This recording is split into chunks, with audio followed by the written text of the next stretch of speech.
नमस्कार। हिंदनामा न्यूज में आप सभी का बहुत बहुत स्वागत है। लोकसभा चुनाव 2024, रीवा से भाजपा संभावित उम्मीदवारों के नाम देखिए खास खबर में। देश में लोकसभा चुनाव 2024 होने जा रहे हैं, महज कुछ दिन शेष हैं। मीडिया में, जनचर्चाओं में, राजनीतिक गलियारों में, राजनीतिक दलों में, संस्थानों में, निजी तौर पर लगभग हर जगह चुनाव की तपिश साफ तौर पर देखी जा सकती है। सभी राष्ट्रीय एवं राज्य स्तरीय दल अपनी अपनी रणनीति तैयार कर रहे हैं। निश्चित रूप से देश के दो प्रमुख राष्ट्रीय दल भाजपा और कांग्रेस के बूथ लेवल कार्यकर्ता से लेकर आला दिग्गज नेता तक चुनावी मोड में दिखने लगे हैं। चुनाव आयोग भी लोकसभा चुनाव की तैयारियों में मशरूर है। माना जा रहा है कि जल्द ही, संभवतः मार्च के पहले हफ्ते में, लोकसभा चुनावों की रूपरेखा की घोषणा आयोग द्वारा की जा सकती है। हालांकि यह सभी अटकलें हैं, इसकी कोई आधिकारिक पुष्टि अभी हुई नहीं है। लोकसभा या किसी भी चुनाव में सबसे महत्वपूर्ण पहलू होता है चुनाव लड़ने वाले प्रत्याशी। खासकर जब तक राजनीतिक दल अपने अपने उम्मीदवारों की घोषणा नहीं करते, तब तक तो यही प्रमुख मुद्दा होता है। यही जनचर्चा का प्रमुख विषय होता है कि आखिर कहां से कौन उम्मीदवार होगा। सभी अपने अपने हिसाब से अटकलें लगाते हैं, कयास लगाते हैं कि इस स्थान से, इस दल से ये ही उम्मीदवार होंगे या हो सकते हैं। आज के इस कार्यक्रम में हम आप दर्शकों से लोकसभा क्षेत्र रीवा से भाजपा के संभावित उम्मीदवारों के नाम पर चर्चा करने वाले हैं। बता दें कि यह संभावित उम्मीदवार बताने में जो प्रमुख बिंदु हैं वे हैं जनचर्चा, राजनीतिक गलियारों में चर्चा, पिछले चुनाव, नेताओं की स्वीकार्यता, सामाजिक भागीदारी, उपलब्धता इत्यादि विषय। तो रीवा संसदीय क्षेत्र में भाजपा से संभावित उम्मीदवार का नाम जो सबसे पहले सूची में आता है वह है मौजूदा सांसद जनार्दन मिश्रा। जनार्दन मिश्र सांसद बनने से पहले बता दें भाजपा के जिला अध्यक्ष रह चुके हैं।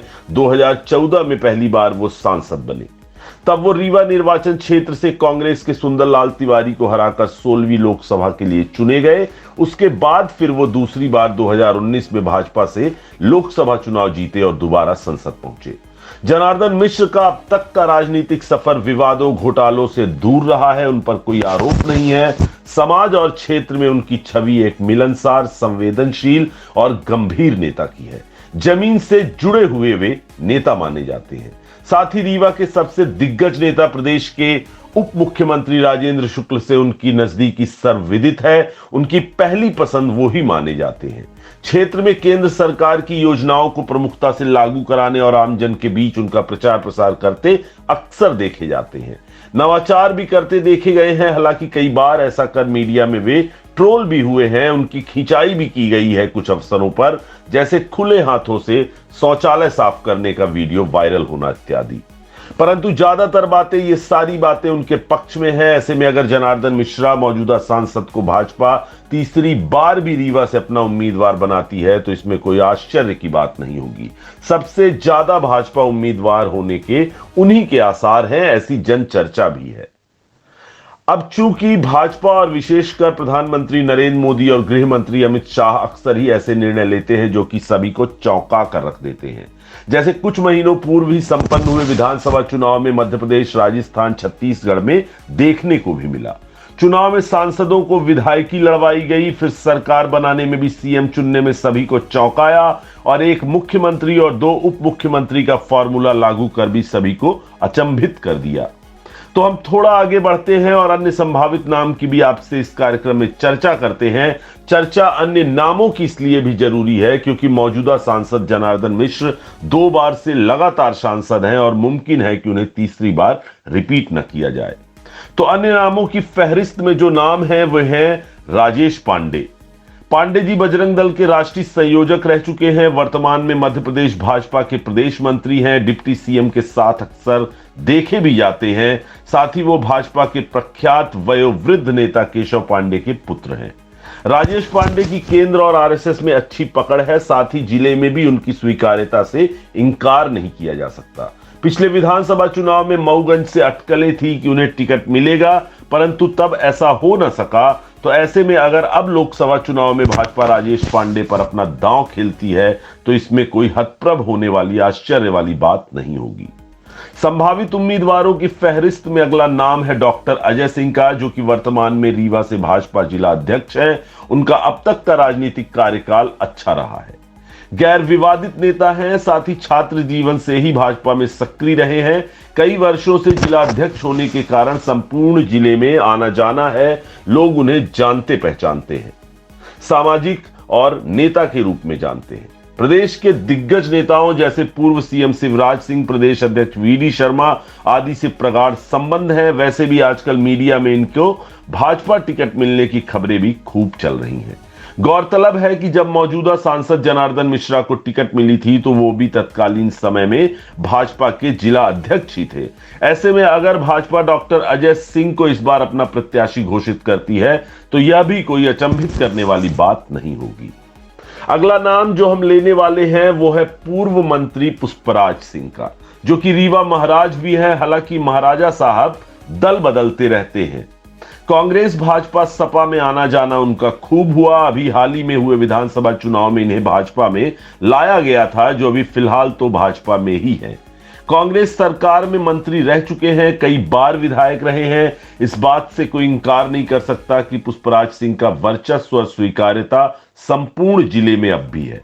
लोग इन्हें मानते हैं, आदर सम्मान देते हैं। महाराजा साहब भी अक्सर लोगों के बीच सार्वजनिक सामाजिक कार्यक्रमों में अपनी उपस्थिति दर्ज कराते रहते हैं।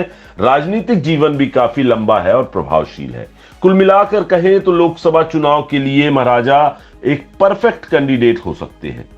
बता दें कि इनके बेटे दिव्यराज सिंह सिरमौर से तीसरी बार लगातार विधायक हैं। साथ ही पुष्पराज सिंह के समधी सतपाल महाराज उत्तराखंड से मंत्री और विशेष प्रभुत्व वाले भाजपा नेता हैं।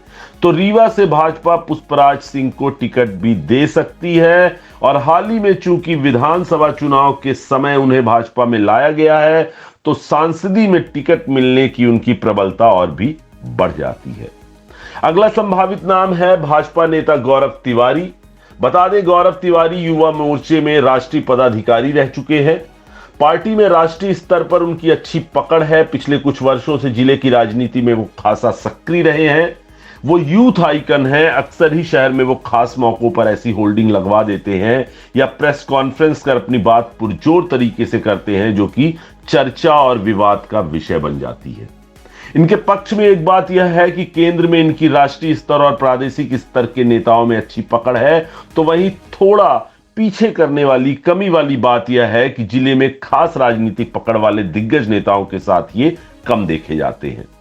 स्थानीय पार्टी नेताओं के साथ कम तालमेल दिखता है। परंतु यह बात भी है कि लोकसभा टिकट तो दिल्ली से फाइनल होता है, तो केंद्र से अगर इस बार गौरव तिवारी टिकट लेकर आ जाते हैं तो कोई आश्चर्य वाली बात नहीं होगी, क्योंकि नेता गौरव तिवारी इस बार ऐसा लग रहा है कि लोकसभा चुनाव लड़ने के फुल मूड में है। हालांकि उन्होंने ऐसे इरादे अभी फिलहाल सार्वजनिक मंच से जाहिर तो नहीं किए हैं, लेकिन वैसे भी पढ़े लिखे युवाओं को राजनीति में आगे आना चाहिए, जिससे कि राजनीति की दिशा और दशा दोनों ही सुधरे। इसलिए गौरव तिवारी भाजपा के लिए रीवा से एक बेहतर विकल्प हो सकते हैं। अगला नाम सूची में एक दिग्गज नेता का है, जो जिले के भाजपा के फायर ब्रांड नेता माने जाते हैं। यद्यपि वो विधानसभा चुनाव बड़े ही मामूली अंतरों से हार गए हैं, परंतु इससे उनके कद और पार्टी में वर्चस्व पर कोई असर नहीं पड़ा है।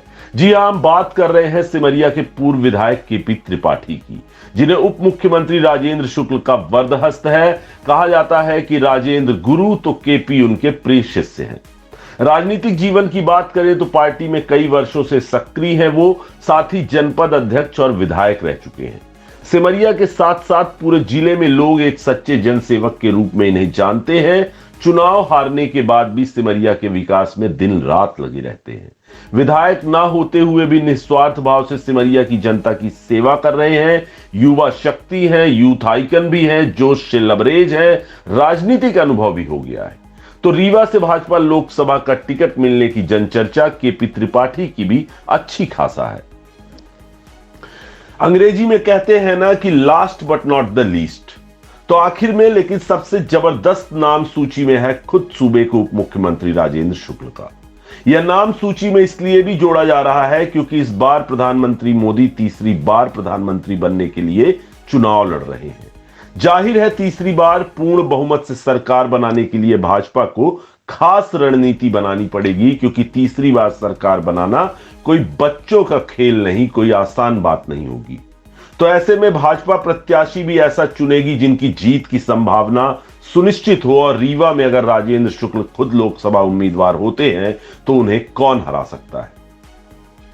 हालांकि हम किसी पूर्वाग्रह से ग्रसित होकर यह बात नहीं कह रहे, परंतु पिछले चुनाव और आंकड़े तो यही कहते हैं कि फिलहाल रीवा में राजेंद्र एको द्वितीयम नास्ति। वैसे भी राजेंद्र शुक्ल का कद पिछले कुछ सालों में जितना बढ़ा है, पीएम मोदी से नजदीकियां जितनी बढ़ी हैं, वह सर्वविदित है। तो अगर रीवा लोकसभा से भाजपा और प्रधानमंत्री मोदी की पसंद चुनाव प्रत्याशी के तौर पर खुद राजेंद्र शुक्ल हुए, तो क्या इसमें किसी को कोई आश्चर्य होगा? क्या यह कोई हतप्रभ करने वाली बात होगी? तो सम्मानित दर्शकों, यह कुछ संभावित नाम थे जिन्हें भारतीय जनता पार्टी लोकसभा चुनाव 2024 में रीवा संसदीय क्षेत्र से टिकट देकर अपना लोकसभा प्रत्याशी बना सकती है, या फिर भारतीय जनता पार्टी प्रधानमंत्री मोदी अमित शाह प्रत्याशी चुनने में कुछ ऐसा भी निर्णय ले सकते हैं जो सभी को चौंका के रख दे, क्योंकि भाजपा नवाचार करने, चौंकाने वाले निर्णय लेने के लिए जानी जाती है। कार्यक्रम के अंत में हम इतना जरूर कहेंगे कि हमने जो भी नाम कार्यक्रम में आपको बताए वह संभावित थे, बिना किसी पूर्वाग्रह के थे। हम अपनी तरफ से कोई दावा नहीं करते कि जो नाम हमने बताए हैं उन्हीं नामों में से किसी को प्रत्याशी बनाया जाएगा। हमने तो केवल रीवा लोकसभा से भाजपा के संभावित उम्मीदवारों के नामों की चर्चा आप दर्शकों से की है। परंतु एक बात निश्चित है कि रीवा लोकसभा से जिस भी व्यक्ति को टिकट दिया जाएगा वह बहुत सोच विचार के दिया जाएगा, सारी रणनीतियों पर विचार करके दिया जाएगा, और साथ ही रीवा लोकसभा से टिकट निश्चित करने में प्रदेश के उप मुख्यमंत्री राजेंद्र शुक्ला की अहम और महती भूमिका होगी। अंत में आप सभी दर्शकों से हमारा निवेदन है कि हमारे चैनल को सब्सक्राइब करें, बेल आइकन बटन पर प्रेस करके हमारे चैनल को सब्सक्राइब कीजिए, क्योंकि आपका साथ और सहयोग ही हमारी ताकत है।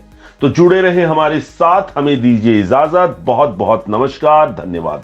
अगले कार्यक्रम में लोकसभा चुनाव 2024 से जुड़े किसी और रोचक विषय पर आप दर्शकों से अपने विचार साझा करेंगे, चर्चा करेंगे।